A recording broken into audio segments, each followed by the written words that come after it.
大齐皇朝，齐皇统治无边疆域，疆域内有6大王国为父，宗门附庸王国，王国附庸皇朝。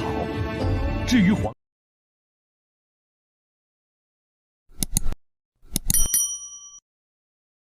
Bab 51-55.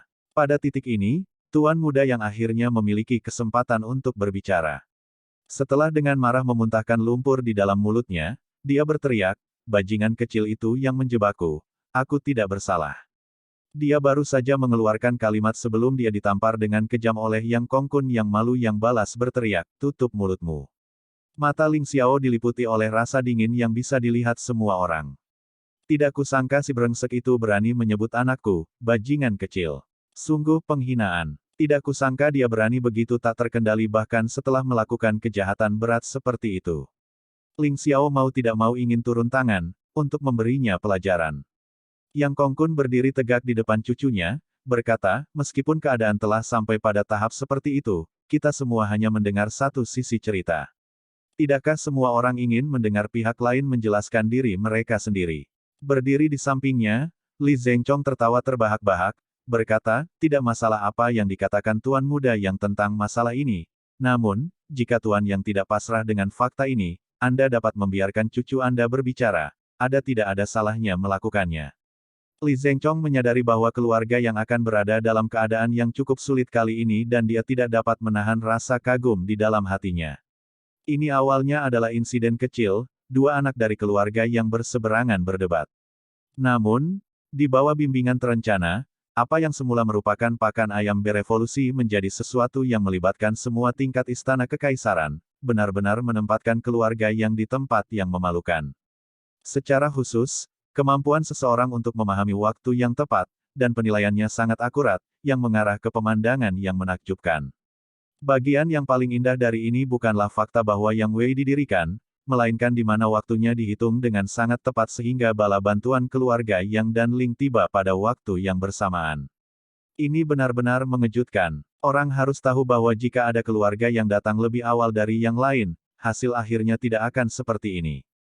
Jika keluarga yang datang lebih dulu, maka mereka akan membubarkan kerumunan saksi pada saat pertama dan menyelamatkan orang-orang mereka. Baru setelah itu mereka akan merumuskan serangan balik mereka. Jika keluarga Ling datang lebih dulu, keluarga yang juga akan memiliki alasan, mengatakan bahwa semua saksi ini sengaja ditanam oleh keluarga Ling. Keluarga Ling bahkan mungkin ditandai dengan tuduhan palsu. Namun, sekarang kedua keluarga telah tiba pada waktu yang sama meskipun jaraknya jauh berbeda, situasinya juga menjadi lebih kompleks. Saat ini, kedua keluarga tidak berani meminta saksi bubar untuk menghadapi situasi ini. Saat satu pihak membuka mulut, itu berarti memberi pihak lain alasan untuk menyerang, dan mengatakan bahwa pihak yang bersalah memiliki hati nurani yang bersalah. Dengan demikian, salah satu keluarga dapat menggunakan skenario seperti itu untuk membalikkan keadaan.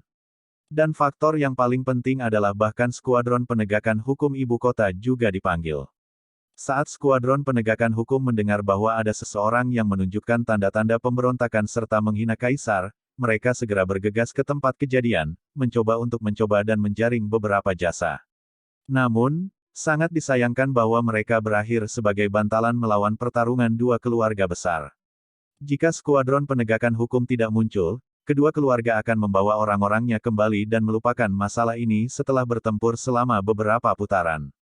Bahkan jika kedua keluarga membalikkan langit, keluarga kekaisaran masih akan mengadopsi posisi sebagai pengamat dan tidak terlibat. Menunggu keuntungan dari kedua keluarga melemah. Namun, pada titik ini, satu-satunya solusi untuk ini tampaknya adalah melaporkan masalah tersebut kepada kaisar, dan menunggu keputusannya. Namun, fakta bahwa Yang Wei secara terang-terangan menghina kaisar berarti dia tidak akan bisa lolos dari hukuman. Salah satu dari mereka memarahi dengan kejam, sementara yang lain berusaha sekuat tenaga untuk mempertahankan nama.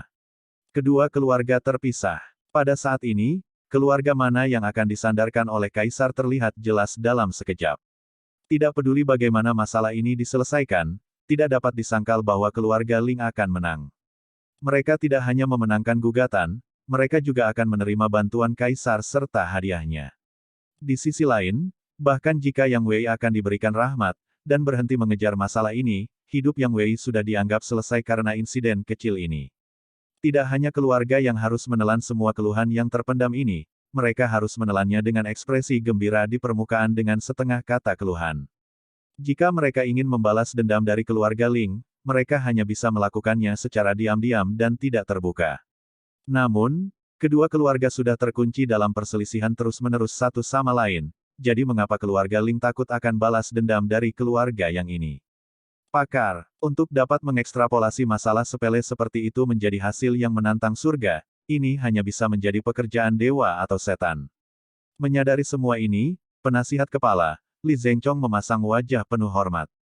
Seolah-olah dia menyaksikan sinar matahari pertama di atas gunung yang tinggi, dia menatap Tuan Qin. Meskipun orang ini tampaknya taat hukum dan terpelajar, tak seorang pun akan membayangkan bahwa di balik penampilannya yang terkendali ini ada seseorang yang berani dan lihai. Seseorang memang tidak bisa menilai buku dari sampulnya. Tidak ada yang akan membayangkan, apalagi percaya, bahwa masalah ini sebenarnya diatur oleh anak berlinang air mata yang berdiri di sampingnya. Pada saat ini, Yang Wei sedang menceritakan seluruh proses di mana argumen berkembang, lalu dia berkata, dia akan memberitahu suami bibinya tentang hal ini, dan biarkan dia menjagaku, jadi aku hanya. Berkata sampai di sini, dia diam-diam mengangkat kepalanya untuk melihat ekspresi kakeknya, dan dengan bijaksana tidak melanjutkan pembicaraan.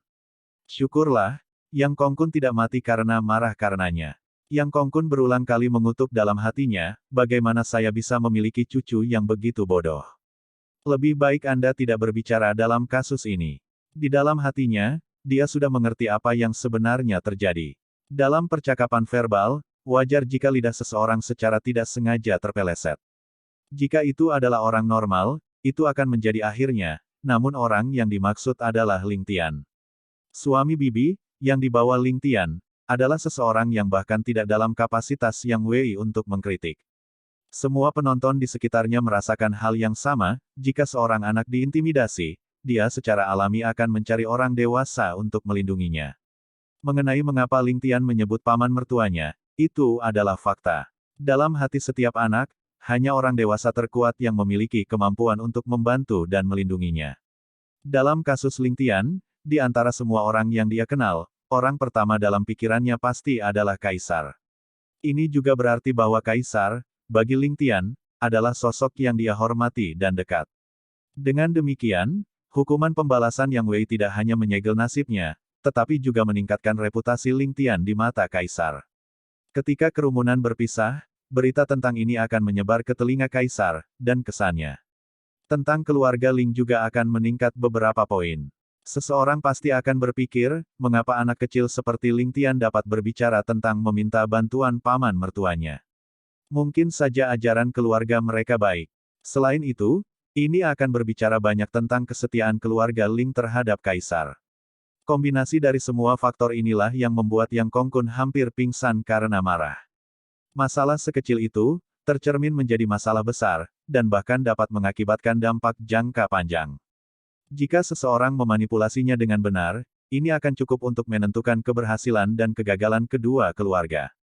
Kerumunan itu tidak bodoh, setelah merenung sebentar, mereka mau tidak mau menunjukkan perubahan ekspresi mereka. Pada saat itu, seolah-olah mereka semua menderita mati lemas, dan mereka secara kolektif menghirup udara dingin yang panjang. Daya hisapnya begitu besar seolah-olah seluruh jalan telah berubah menjadi ruang hampa pada saat itu juga. Ketika Komandan Skuadron Penegakan Hukum, Wan Xifang, melihat bagaimana masalah ini telah berkembang ke tahap seperti itu, dia hanya dapat dengan hati-hati mengamati ekspresi Yang Kongkun ketika dia menyarankan, masalah ini di luar yurisdiksi yang kecil ini, bolehkah saya menyarankan bahwa kedua tuan malah berkunjung ke Kaisar, dan mencari penghakiman ilahi. Kerumunan tetap diam. Pada titik ini, siapa yang tidak bisa menebak apa yang akan dikatakan Kaisar dan menangani masalah ini? Apa yang disebut penghakiman ilahi hanyalah formalitas. Namun, solusi yang disarankan Wan Xifang adalah satu-satunya jalan yang masuk akal untuk menyelesaikan masalah ini. Meskipun baik Ling Zan dan Yang Kongkun memiliki tenaga yang cukup untuk meluapkan langit dalam hidup mereka, mereka tidak memiliki kemampuan untuk menyelesaikan masalah ini secara damai. Kedua orang tua itu saling bertukar pandang. Salah satu dari mereka memiliki ekspresi penuh kegembiraan, sementara yang lain sangat marah, dengan ekspresi tertekan. Keduanya menganggukkan kepala secara bersamaan. Xiao Fenghan hanya bersembunyi di belakang Ling Zhan dari awal sampai akhir, dengan dingin menonton sebagai pengamat. Setelah menderita kerugian sebelumnya, dia secara alami dapat mengetahui dengan sekilas bahwa masalah ini, tanpa diragukan lagi, adalah mahakarya lain yang diciptakan oleh iblis kecil itu. Tidak disangka dia masih bisa mengungkapkan tatapan menyedihkan seperti itu untuk memenangkan rasa kasihan penonton. Masalah hari ini tidak hanya melukai keluarga Yang, tetapi juga sangat mendorong perkembangan keluarga Ling. Bagian yang cerdik dari ini adalah bahwa Ling Tian melarikan diri dari sorotan saat Tuan Qin melangkah keluar dari kereta. Dengan demikian, Ling Tian berhasil terus menyembunyikan dirinya, dengan beban dampak yang diambil oleh Tuan Qin. Rencana yang sangat brilian. Semakin Xiao Fenghan mengevaluasi keberhasilan dan kegagalan rencana ini, semakin dia merasa seolah-olah anak yang menyedihkan itu memiliki kecerdasan sedalam samudera, luas dan tak terduga. Dia hanya bisa menghirup udara, dan sekali lagi dengan serius mempertimbangkan kembali sudut pandangnya tentang Ling Tian.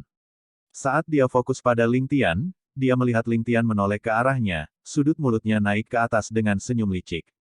Keputusan Kaisar sangat cepat dan bijaksana. Dia memerintahkan Yang Kongkun untuk mengambil kembali cucunya dan mendisiplinkannya dengan baik. Bukan saja dia tidak menghukumnya, dia menghadiahinya 10 tael emas. Dia kemudian menghibur Yang Kongkun dengan ramah, ini semua hanya kata-kata yang diucapkan oleh anak-anak. Pemberontakan. Hahaha, bukankah ini hanya lelucon? Apakah kedua tetua Anda di sini untuk bercanda dengan kami?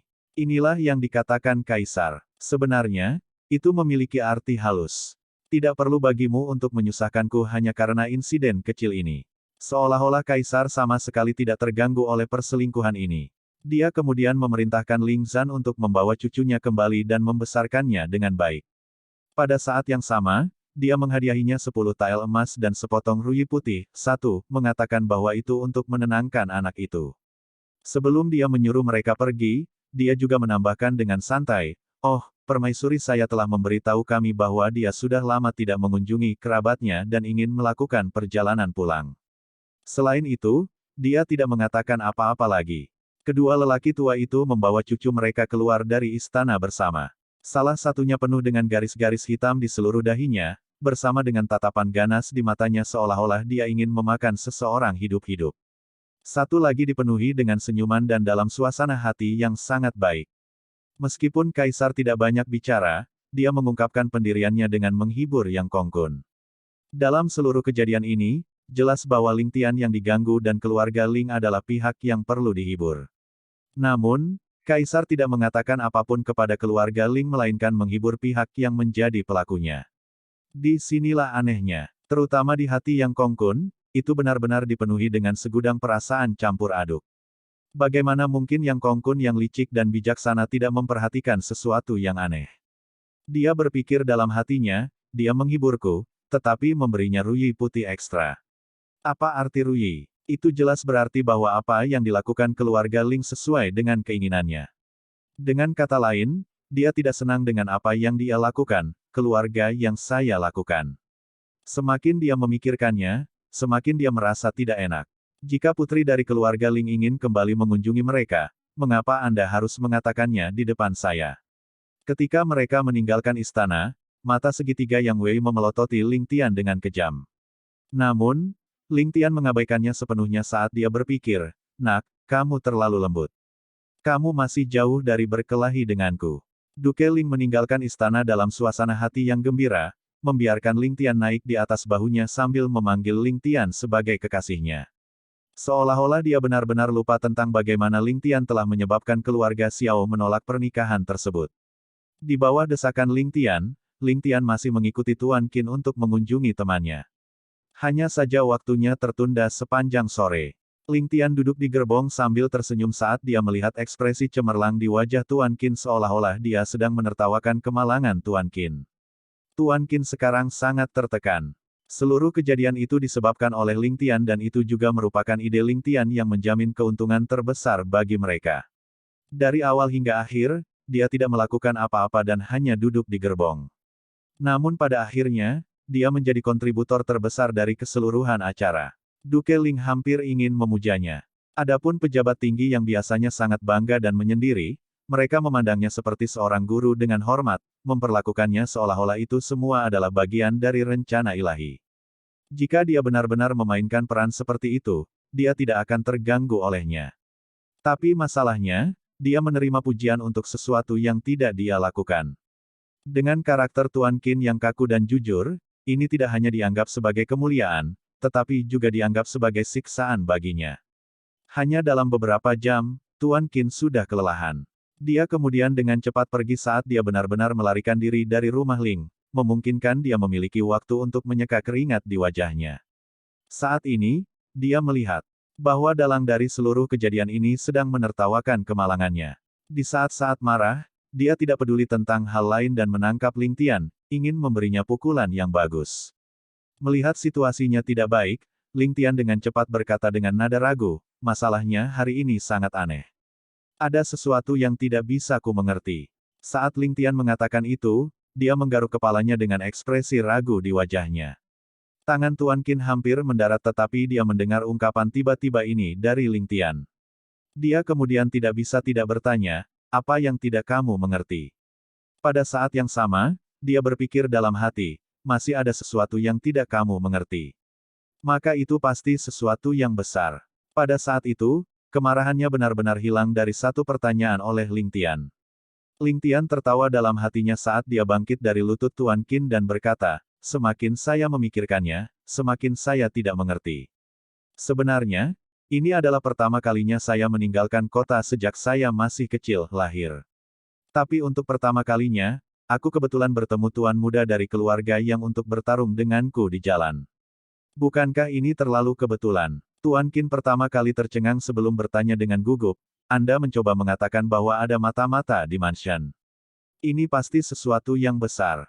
Ling Tian hampir tertawa terbahak-bahak ketika dia berpikir pada dirinya sendiri, jika ini adalah sesuatu yang telah direncanakan sebelumnya oleh keluarga yang, bagaimana mungkin aku bisa menang dengan mudah. Selain itu, mereka pasti tidak akan mengirim orang idiot seperti Yang Wei.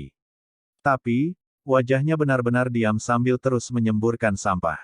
Mungkin dia terlalu pandai berbicara, membuat Tuan Qin sangat serius saat dia mengutak-atik janggutnya sambil berpikir keras. Ling Jian masih duduk di gerbong dan sepertinya tidak mendengar apapun yang mereka berdua katakan. Namun, jejak tawa di matanya membuktikan bahwa dia memahami maksud Ling Tian. Mengikuti salam hormat dari penjaga kota, gerbong keluar dari kota dan menuju ke selatan. Di depan adalah Green Willow Lake. Di hutan Willow, ada sebuah sungai kecil yang lebarnya sekitar 20 kaki. Permukaan sungai sudah membeku dan tampak seperti jalur batu giok putih yang indah yang menyebar ke seluruh bumi tanpa suara. Di seberang sungai, ada sebuah rumah kumuh yang merupakan halaman Raja Fu. Ling Tian menjulurkan kepalanya keluar dari gerbong saat dia melihat ke hutan Willow besar dengan ejekan. Memem, kalau saya tidak salah, Ling Kong akan menggunakan kesempatan ini untuk menyingkirkan saya. Ini akan menjadi waktu terbaik. Kereta bergerak perlahan di permukaan tanah saat mengeluarkan suara berderit. Para penjaga mengepung kiri dan kanan gerbong saat mereka melihat sekeliling dengan hati-hati sambil perlahan mendekati hutan Willow. Tiba-tiba, peluit terdengar saat puluhan pria berpakaian putih dengan busur dan pedang melompat keluar dari hutan. Dalam sekejap mata, mereka hanya berjarak 300 kaki dari kereta. Orang yang memimpin kelompok itu kemudian melambaikan tangannya saat dia memerintahkan, serang. Bunuh mereka semua dan jangan biarkan ada yang hidup. Dengan suara mendesing, lusinan anak panah dengan ujung baja melesat seperti belalang di langit. Ujung panah memiliki kilau biru, jelas diolesi racun. 1. White Ruyi adalah sepotong batu giok putih. Yang dimaksud Ruyi dalam bahasa Tionghoa adalah, sesuai keinginan. Lindungi Tuan Muda, teriak Ling Yi sambil melompat ke depan kereta dan mengeluarkan pedangnya. Dengan dua ayunan pedang, dia menahan dua anak panah yang terbang ke arahnya. Penjaga keluarga Ling semuanya berpengalaman dalam pertempuran dan dipilih sendiri dari para elit dari tentara. Mereka secara alami tidak akan menempatkan rentetan panah seperti ini dalam pandangan mereka. Beberapa dari mereka menjaga bagian depan gerbong dengan pedang di tangan mereka mengacung untuk menangkis semua panah beracun. Ada beberapa panah yang tidak bisa dihindari.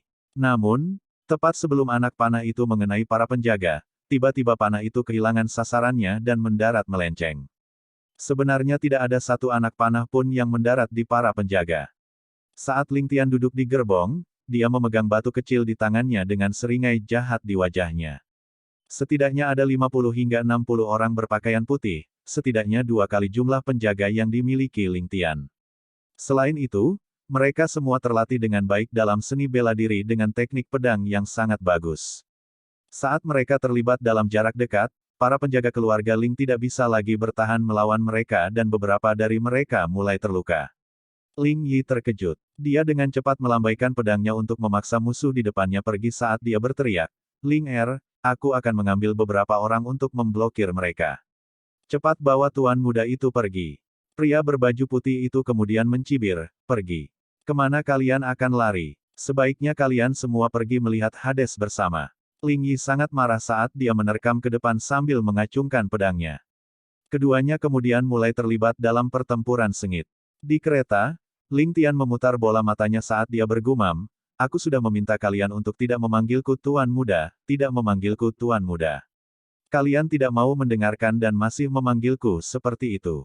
Sialan." Tuan Qin ketakutan sampai wajahnya menjadi pucat.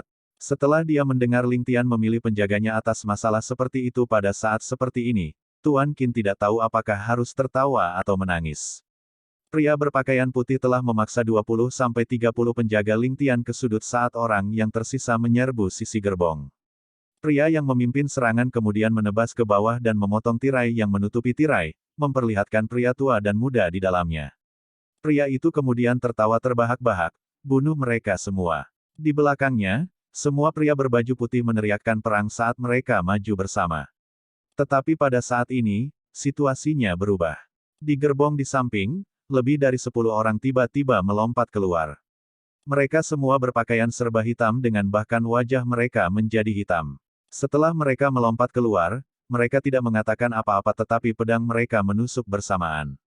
Beberapa jeritan kemudian terdengar ketika 3 pria berbaju putih mengeluarkan darah dari dada mereka dan jatuh ke lantai. Tetesan darah mewarnai tanah seputih salju, seolah-olah tanah itu dipenuhi bunga mekar. Tatapan beberapa pria ini sangat dingin karena mereka memiliki aura yang menekan dan dingin. Itu adalah aura haus darah yang lahir dari medan perang, aura yang penuh dengan niat membunuh.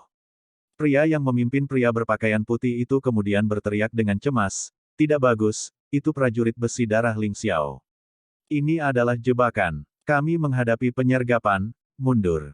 Salah satu prajurit kemudian mengeluarkan pedangnya yang berlumuran darah dari dada pria berpakaian putih saat wajahnya berubah menjadi tatapan jahat, "Pergi. Tinggalkan hidupmu dulu." Dia kemudian mengayunkan pedangnya saat dia menyerang ke depan seperti harimau. Pria berpakaian putih bersiul saat mereka melarikan diri ke segala arah. Ling Tian selalu duduk di gerbong. Melihat pria berpakaian putih itu, matanya berkilat. "Jika saya benar-benar membiarkan Anda melarikan diri, bukankah saya akan mengecewakan hadiah luar biasa yang diberikan Ling Kong kepada saya setelah perencanaan yang cermat?" Tangannya kemudian bersembunyi di lengan bajunya saat batu terbang keluar tanpa tanda. Apapun, batu-batu itu membawa kekuatan besar dan mereka mendarat tepat di atas pria berpakaian putih. Kebanyakan dari mereka memukul tepat di bagian belakang lutut mereka. Hanya setelah batu mendarat barulah terdengar suara batu pecah di udara. Itu lebih dari cukup untuk mengetahui seberapa kuat batu-batu ini dan seberapa cepat mereka. Orang-orang yang melarikan diri tiba-tiba merasakan sakit di lutut saat mereka tersandung tanpa alasan. Prajurit besi darah benar-benar mengabaikan orang-orang di lantai dan hanya mengejar semua orang yang melarikan diri. Ada beberapa dari mereka yang bahkan menyerbu ke arah tempat Ling Yi bertarung. Mata mereka berkilat kegirangan seolah membunuh adalah satu-satunya hal yang bisa menghibur mereka di dunia ini. Ling Tian memutar matanya, tidak menangkap peluang itu, sekelompok idiot. Ling Er kemudian berlari dengan para penjaga sambil berteriak dari jauh, Tuan muda, apakah Anda baik-baik saja?" Ling Tian sangat marah, hampir ingin mengirimnya terbang dengan satu tendangan. Wajahnya menjadi hitam saat dia berteriak, "Jangan panggil aku Tuan muda. Berbuat salah." Ling Er menyentuh dahinya karena malu. Tuan muda ini benar-benar memiliki temperamen yang aneh, mengganggu hal seperti itu di saat seperti ini. Ling Tian kemudian memutar matanya, "Apa yang masih kalian tunggu? Ikat semua pria yang ada di lantai ini." Ling Yi kemudian berjalan dengan beberapa prajurit besi darah. Bahunya berdarah karena tebasan saat dia menggertakkan giginya kesakitan. Ada total 56 orang yang menyerang mereka, 19 dari mereka tewas di tempat dan 24 ditangkap sementara sisanya melarikan diri. Hanya satu dari prajurit besi darah yang mengalami luka ringan di lengannya dan sisanya tidak terluka. Ada lebih dari 10 luka di antara penjaga Lingtian dan 3 dari mereka meninggal karena pertempuran. Syukurlah, sebagian besar lukanya cukup ringan dan tidak menghalangi pergerakan mereka. Hanya ada satu orang yang tertusuk di bagian dada dan mengalami luka serius. Lingtian lalu berjalan di depannya untuk memeriksa lukanya. Tak lama setelah itu, dia tidak bisa membantu tetapi menggelengkan kepalanya. Lubang berdarah yang begitu besar di dadanya. Ini sudah di luar tabungan. Dengan rasa bersalah di dalam hatinya, Lingtian berlutut saat dia bertanya dengan lembut, "Aku bangsawan muda, apakah kamu memiliki permintaan terakhir lainnya? Katakan padaku dan aku akan menyelesaikannya untukmu." Pria itu kemudian tergagap saat darah mengalir keluar dari mulutnya terus-menerus, menyumbat tenggorokannya. Jelas bahwa dia tidak dapat berbicara lagi. Dia memandang ke arah Lingtian dengan matanya yang kacau dan rasa keprihatinan yang mendalam dengan nada daya tarik yang cemas. Lingtian kemudian menoleh dan berkata dengan lembut, "Beristirahatlah dengan tenang, aku akan menjaga keluargamu." Kilatan cahaya kemudian menyinari matanya saat dia mencoba menggerakkan bibirnya. Seolah-olah dia mengatakan, "Terima kasih," tetapi hampir tidak terdengar. Lingtian kemudian berdiri dan menghadap ke langit saat dia memerintahkan, "Ling Er." Ling Er melangkah maju dan berkata, "Bawahanmu ada di sini." Lingtian kemudian memerintahkan tanpa melihat ke belakang, "Keluarkan pedangmu. Kirim saudara ini ke jalan." Ling Er menjadi kaget saat tubuhnya bergetar hingga hampir roboh di lantai. Dia kemudian berteriak keras, "Tidak. Dia masih bisa diselamatkan. Saya tidak bisa. Saya tidak bisa." Air mata mengalir di matanya. Saat prajurit besi darah mendengar apa yang dikatakan Lingtian, keheranan memenuhi mata mereka saat mereka melihat ke arah Lingtian dengan pengertian. Di medan perang, jika seorang kawan menderita luka fatal, pilihan terbaik adalah mengakhiri kesengsaraannya dengan pedang. Ini adalah kematian paling terhormat bagi seorang pejuang. Mereka semua merasa aneh, jika mereka bertemu dengan hal seperti itu, wajar saja bagi mereka untuk menangani situasi seperti itu. Namun, ini adalah pertama kalinya Lingtian menangani masalah seperti itu dan dia benar-benar mampu membuat keputusan yang tegas. Ini membuat mereka semua terkejut. Seorang prajurit besi darah kemudian melangkah maju dan berkata, "Saya akan melakukannya." Dia kemudian berjongkok di samping penjaga dan menggunakan tangan kirinya untuk menutupi matanya. Dengan suasana hati yang berat, dia berkata, "Kakak, beristirahatlah dengan tenang." Batang pisau pendek membenamkan dirinya dalam-dalam ke jantung pengawal itu. Itu tepat menusuk jantung penjaga. Putong. Ling Er berlutut di lantai, melolong sambil menangis. Lingtian merasakan gelombang rasa bersalah. Jika dia secara pribadi mengambil tindakan, para pengawal tidak perlu mati tanpa arti. Namun, jika dia mengambil tindakan sekarang, rencana yang dia bangun dengan susah payah akan sia-sia. Tidak hanya akan sia-sia, dia juga akan menjadi incaran semua orang. Menutup matanya, dia berpikir, "Saudaraku, tolong maafkan aku." Memalingkan kepalanya ke belakang, matanya sudah mendapatkan kembali kejernihan aslinya. Melihat 24 pria berpakaian putih yang ditangkap, matanya berkilat dengan niat membunuh. Seorang prajurit besi darah bergerak menuju Lingtian, berkata, "Bangsawan muda, bagaimana kita harus berurusan dengan orang-orang ini? Apakah kita memberitahu hakim atau membawa mereka kembali ke kediaman kita?" Lingtian merenung sejenak, sebelum menjawab, "Tidak perlu terburu-buru," saat sudut mulutnya meringkuk membentuk senyuman kejam. Prajurit besi darah itu berkedip beberapa kali dalam kebingungan, sebelum menjawab dengan, "Diakui." Dia kemudian kembali ke tempat asalnya. Misi mereka adalah untuk memastikan keselamatan Lingtian, dan untuk hal-hal lain, dia akan mengabaikannya tanpa kecuali. Adapun soal menangani para tawanan, dia hanya bertanya demi formalitas, seperti yang dia lakukan di depan Ling Xiao di ketentaraan. 12 prajurit besi darah ini, adalah hasil dari diskusi Lingtian dengan Nyonya Ling tadi pagi. Terhadap neneknya, Lingtian sebenarnya tidak menyembunyikan rencananya sendiri, melainkan hanya mendorong tanggung jawab terhadap tuannya. Ketika Lingtian meninggalkan kediaman, Nyonya Ling merasa sangat gelisah karenanya. Sejak dia mengetahui tentang skema Ling Kong, dia tahu bahwa dia pasti tidak akan menyerah begitu saja, dan pasti akan memanfaatkan kesempatan untuk menyingkirkan perusak pemandangannya, Ling Tian. Hanya setelah Ling Tian bersumpah bahwa tuannya akan berada di sisinya untuk melindunginya, Nyonya Ling akhirnya setuju dengan enggan. Namun, dia masih memutuskan untuk menugaskan 12 prajurit besi darah di sisinya. 12 prajurit besi darah berdiri tegak sebelum membersihkan sisa-sisa pertempuran tanpa instruksi sebelumnya. Saat mereka melewati Ling Er sambil menangis, mata mereka tanpa sadar memancarkan jejak penghinaan dan penghinaan. Jika seseorang tidak dapat menerima hidup dan mati, dia lebih baik tinggal di rumah dan merawat anak-anak. Apa repotnya datang ke medan perang untuk terlibat dalam pembunuhan? Di medan perang, setiap detik berarti kematian puluhan atau bahkan ratusan saudara Anda, mati dengan cara yang paling tragis. Jika semua orang menjadi seperti si brengsek yang menangis di sini, mereka mungkin akan berakhir menjadi pasta daging juga. Dalam perang, waktu berkabung adalah kemewahan yang tak seorang pun mampu membelinya. Satu teriakan akan berdampak negatif pada moral prajurit lainnya. Dengan demikian, tindakan yang dilakukan oleh Ling Er, merupakan kejahatan yang dapat dikenakan biaya karena telah mengganggu hati para prajurit. Mengambil adegan ini, Ling Tian hanya bisa menghela nafas. Kedua belah pihak adalah elit di antara para elit, namun perbedaan seperti itu dapat dilihat oleh seseorang yang telah menjalani 100 pertempuran dan masih hidup untuk menceritakan kisah tersebut. Dia dengan ringan berbicara, mereka belum dibaptis oleh pembunuhan di medan perang, dan dengan demikian secara alami tidak memiliki pengendalian diri. Seperti sifat manusia, mereka tidak boleh disalahkan. Mendengar kalimat ini, beberapa prajurit besi darah membeku di tengah langkah. Berbalik, mereka sangat menatap tuan muda mereka. Ling Tian hanya meringkuk di sudut mulutnya sebagai balasan, sebelum menoleh untuk berbicara dengan pengawalnya, Ling Yi, bawa para tawanan. Aku ingin menanyai mereka. Dalam waktu singkat, ke-24 tawanan dilempar ke depan Ling Tian, membentuk sebuah kelompok. Masing-masing mengungkapkan ekspresi ketakutan, menatap anak lembut di depan mereka yang terlihat seperti wanita cantik. Tak satu pun dari mereka tahu apa yang akan terjadi selanjutnya.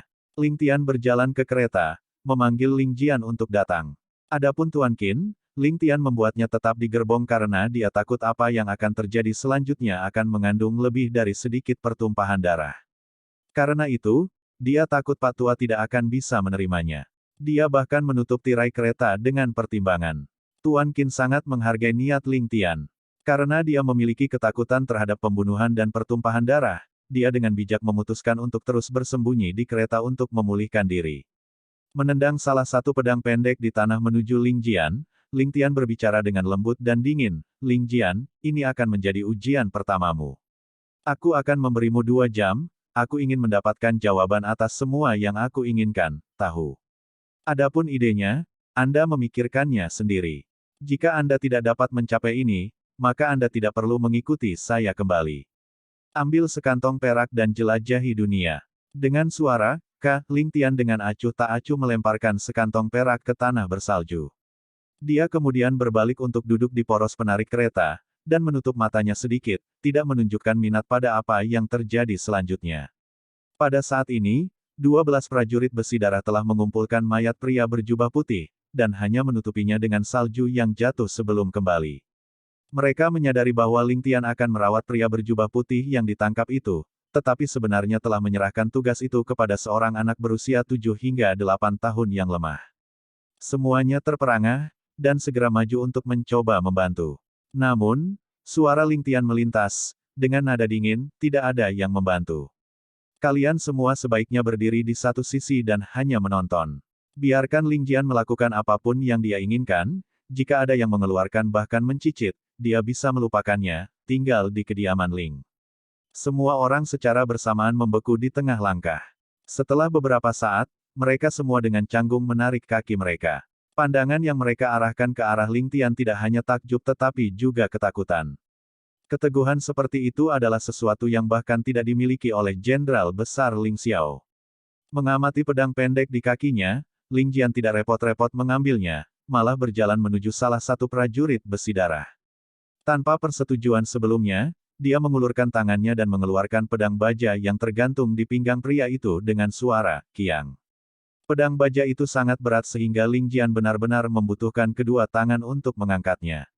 Tubuh kecil dan rapuh itu tampak bergetar, meski tidak ada yang yakin apakah itu karena kegembiraan atau ketakutan. Ling Jian merasakan hatinya mendidih. Akhirnya ujian yang dia tunggu-tunggu. Hari ini akhirnya tiba. Tidak hanya tiba-tiba, isi tes ini terlihat sangat berdarah. Lebih jauh lagi, jika dia tidak dapat melewatinya dan mencapai apa yang diminta oleh bangsawan muda, maka, seluruh masa depannya akan hancur pada saat ini juga hari ini. Menyeret pedang, Ling Jian menundukkan kepalanya sedikit saat dia bergerak ke arah 24 pria berjubah putih. Rambutnya terurai berantakan dari dahinya, menari di depan matanya dan menutupinya.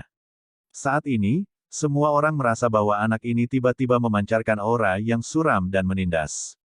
Ling Jian menyeret pedang di depan pria berjubah putih itu. Dia dengan sungguh-sungguh berbicara, "Kalian mendengarnya, saya hanya punya 2 jam. Jadi, waktu tidak ada di pihak saya. Saya harap Anda dapat secara sukarela memberitahu saya semua yang ingin diketahui oleh bangsawan muda saya, maka semua orang akan tetap bahagia." Meskipun suaranya mungkin terdengar tidak dewasa, suaranya sedingin es. Mendengar kata-katanya, seorang pria berjubah putih dengan dingin tertawa sebagai balasan, "Mengapa kami harus memberitahu Anda? Anak kecil, apakah Anda berpikir bahwa dengan memasang wajah seperti itu Anda dapat menakut-nakuti seseorang? Ayah ini datang ke sini hari ini tidak berharap bahwa saya akan hidup, untuk menceritakan kisahnya." Ahaha, jeritan tercekik tiba-tiba bergema di udara, bertahan di atmosfer. Sebelum dia selesai berbicara, mata Ling Jian berkilat karena kedinginan, dan pedang yang dipegang di kedua tangannya tanpa ragu telah menebas pria itu. Darah berceceran dan lengan kiri pria berjubah putih itu diamputasi di bahunya. Darah segar menyembur keluar dari luka terbuka seperti air mancur. Itu disemprotkan ke kaki tangannya, secara efektif membutakan mereka. Perasaan mual yang intens melonjak dari mereka semua, namun, orang-orang di samping pria berjubah putih yang diamputasi bahkan tidak berani mencicit. Mereka dengan paksa menelan kembali empedu dan muntahan yang naik ke tenggorokan mereka. Pada saat yang sama, pandangan yang mereka arahkan ke sosok Ling Jian yang menyendiri dipenuhi dengan ketakutan. Lingkungan sekitar sudah menjadi sunyi senyap. Bahkan para prajurit besi darah yang berdiri di samping tidak menyangka anak berusia 9 tahun ini begitu kejam dalam tindakannya. Tidak mencapai tujuannya setelah hanya 1 kalimat, dia tidak ragu untuk menurunkan pedangnya. Tidak seperti itu, tindakannya sangat ganas, melumpuhkan pria itu dalam 1 gerakan. Pengawal kediaman Ling di sekitar memutih ketakutan, tenggorokan mereka mengeluarkan suara gemericik. Apel Adam mereka naik turun seolah-olah sedang berolahraga, membuat mereka tampak seperti terus menelan sesuatu. Para prajurit besi darah mau tidak mau menoleh untuk melihat Ling Tian, yang pantatnya ditanam dengan kuat di poros kereta. Namun, mereka hanya melihat ekspresi hambar saat dia dengan dingin mengabaikan pemandangan itu, seolah-olah masalah amputasi adalah hal biasa dan tidak layak untuk diperhatikan. Seolah-olah dia telah melihat awan yang mengambang dan angin sepoi-sepoi bertiup. Semua pengawal di tempat kejadian tidak bisa menahan perasaan hormat yang menggelegak dari hati mereka saat mereka berpikir, kedua orang ini tidak sederhana. Ling Jian tetap tidak gentar, dengan pedang baja di tangannya perlahan meneteskan darah ke salju saat mengalir di bilahnya. Suara plop-plop terdengar saat mereka mendarat setetes demi setetes di atas salju. Dengan dingin menatap korbannya yang sudah pingsan karena kesakitan, Ling Jian melanjutkan dengan nada datar, "Waktuku singkat, dan aku tidak ingin menggunakan hukuman. Itu terlalu merepotkan. Aku bertanya sekarang, bisakah kamu memberi saya apa yang saya inginkan?" Tidak mau menggunakan hukuman. Prajurit besi darah yang berdiri di samping, semuanya merasa ingin membenturkan kepala mereka ke tanah setelah mendengar kalimat ini. "Bagaimana lagi kamu ingin menghukum? 1 tebasan, dan kamu sudah memotong lengannya, ini tidak dianggap sebagai hukuman. Bukankah kalimatmu terlalu lucu?" Ling Jian berdiri di sana, kepala menunduk dan pedang miring ke bawah, diam-diam menunggu. Saat dia menunggu pria berjubah putih berbicara, dia diam-diam menghitung sampai 10.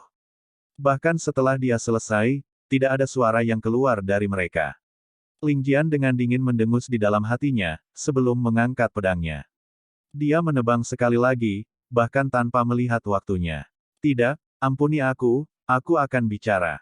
Ahahaha, lagi-lagi lolongan kesakitan terdengar, dan lengan kedua dipisahkan selamanya dari pria berjubah putih lainnya. Saat lengannya tergeletak di tanah, jari-jarinya tampak masih berkedut. Beberapa tetes darah segar berceceran ke wajah Ling Jian, perlahan meluncur. Itu menarik beberapa bekas luka licik di wajahnya yang pucat saat mengalir ke bawah. Namun, Ling Jian tetap tidak bergerak sebagai patung, bahkan tidak repot-repot menghapusnya. Melihat pria berjubah putih yang memohon beberapa saat sebelum pedangnya memotong lengannya, Ling Jian berbicara dengan sedikit permintaan maaf, "Maaf, kamu terlambat berbicara, jadi aku tidak bisa menarik kembali pedangku tepat waktu." Meskipun ada jejak darah di wajahnya, nadanya masih tenang, seolah-olah dia sedang melakukan percakapan sehari-hari. Seolah-olah dia tidak sengaja menjatuhkan cangkir teh di tempat tetangganya dan meminta maaf. "Oh, maaf, saya memecahkan cangkir teh Anda."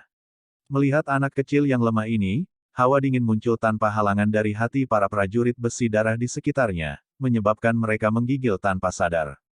Mereka memikirkan apa yang mereka lakukan ketika mereka berusia sekitar 7 atau 8 tahun, dibandingkan dengan pria kecil yang mengayunkan pedangnya dan memotong orang seolah-olah itu adalah kejadian biasa. Setiap orang memiliki pemikiran yang sama di dalam hati mereka, apakah ini benar-benar anak kecil? Dia lebih mirip setan kecil. Adapun pria berjubah putih kedua yang lengannya dipotong, fitur wajahnya sangat terdistorsi. Namun, dia tidak pingsan, alih-alih berguling-guling di salju dengan tangan lainnya memegang tunggul lengannya. Kemanapun dia berguling berubah menjadi sepetak merah. Dalam rasa sakitnya yang luar biasa, dia terus mengerang, bahkan tidak bisa berbicara dengan jelas. Dia bahkan tidak memiliki kekuatan untuk mengerang dengan benar, hanya napas pendek yang keluar dari mulutnya. Ling Jian hanya menatapnya dengan lembut, sebelum dengan tenang berbalik untuk melihat korban ketiga. Dia hanya bertanya, "Bagaimana denganmu? Bersedia berbicara?" Nadanya lembut, seolah-olah bertanya kepada tetangganya makan malam apa untuk malam ini. Mata pria berjubah putih itu terbelalak ketakutan. Melihat anak seperti Asura di depannya ini benar-benar melontarkan pertanyaan ini, dia diliputi ketakutan. Setelah mencicit, dia benar-benar pingsan.